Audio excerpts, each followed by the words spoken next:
Cold-blooded murder is making Mortal Kombat the most popular video game in history. Kids relish their victory and their bloody choice.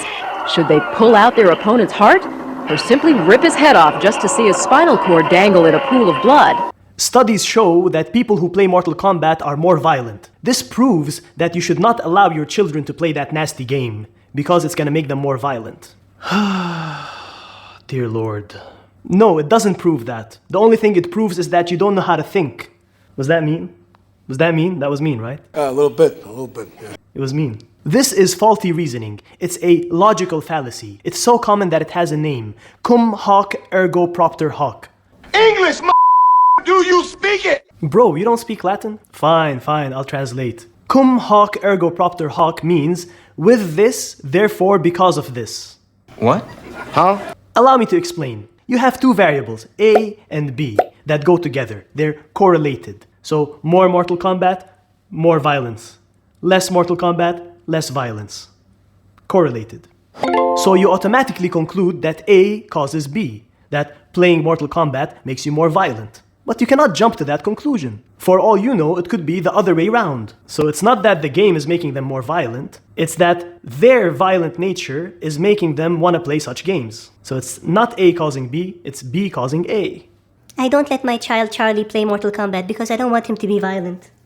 He's already violent. I've seen him on the playground. That little demon. My son Charlie? Charlie? You should have named him Chucky.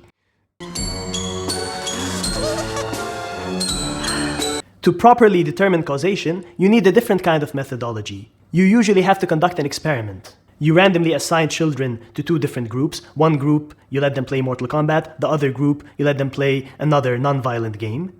And then you compare the levels of violence in the two groups. And if the Mortal Kombat group shows higher levels of violence, then you can attribute that to playing the game. There's more to say about this, but that's the general idea. But until you have such evidence, I'm not gonna sit here and allow you to besmirch one of my favorite childhood games. I love this game so much that even now, if you put it in front of me, I wouldn't mind playing it. In fact, one of my students wanted to challenge me to a game of Mortal Kombat.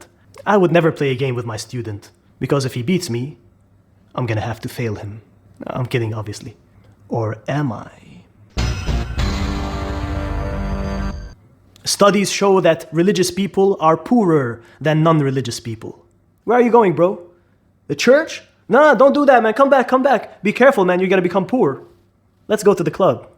We gon' party like it's your birthday. Cum hoc ergo propter hoc. You can't just conclude that being religious makes you poorer. Perhaps it's the opposite. Perhaps being poor makes you more religious. When people are having a hard time, they usually turn to God. And when they're rich and they're doing well, they tend to be distracted away from spirituality.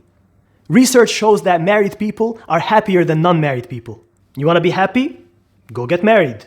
Cum hoc, you know the rest. Maybe getting married makes people happier, or maybe it's the reverse. Maybe people who are happy tend to get married more often. Well, think about it. Happy people are more attractive. You want to talk to them, you want to be around them, and you're more likely to want to marry them. So perhaps happy people find spouses more readily than unhappy people. Clear? Do you now understand how this works? Let me test you.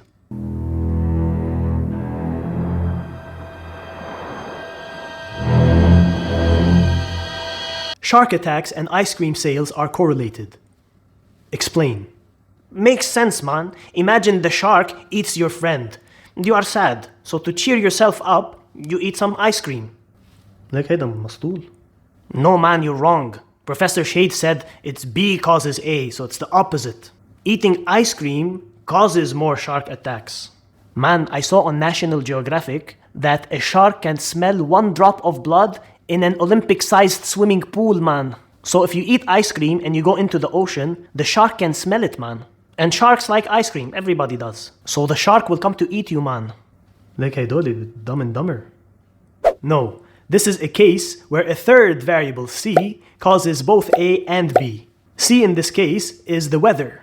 During the summer, more people go to the beach, so statistically more people are attacked by sharks. And in the summer, people consume more ice cream. Mystery solved.